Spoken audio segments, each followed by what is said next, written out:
Clive Palmer made a bombshell statement on the 12th March 2025 about the progress of his Titanic 2 project.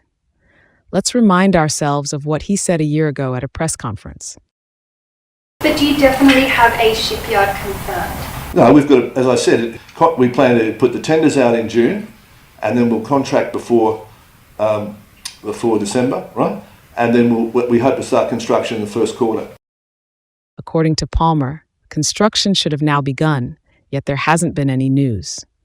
Palmer spoke to the National Press Club of Australia. The introduction sounded positive. Clive Palmer is chairman of Mineralogy. He's described as many things, a mining magnate whose net worth depends on who you ask. Along the way, there's been a dinosaur theme park, the occasional kip in Parliament, unhappy residents at Coolum Resort and workers at Queensland Nickel, twerking, a near-death experience with COVID-19 and a rapacious appetite for litigation. Allegedly as well, the plans for Titanic 2 are still in train, I've been assured. Allegedly as well, the plans for Titanic 2 are still in train, I've been assured. However, later in the same March 2025 conference, Palmer dropped a bombshell. Whatever happened to Titanic 2.0? You're going to rebuild that? What's going on? Well, we were ready to get going with it, and Harland and Wolff, who built the original Titanic, went into liquidation 6 months ago. So we've now got to find another shipyard to do it. It took us 7 years to design it all, but we'll keep going with it. We'll keep going. We don't give up easy. Thanks.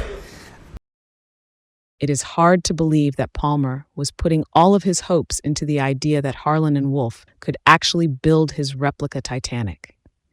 This is just a romantic idea, not based on any sound logic. Although the Harland and Wolff shipyard now has new Spanish owners, they lost the capability of building big passenger ships decades ago. Mr. Palmer has said that Delta Marin, the Titanic 2 designers, have recommended using a European shipyard and not a Chinese one. We do know that the European shipyards are very busy for the next decade, with many big new builds on order for all the major cruise lines.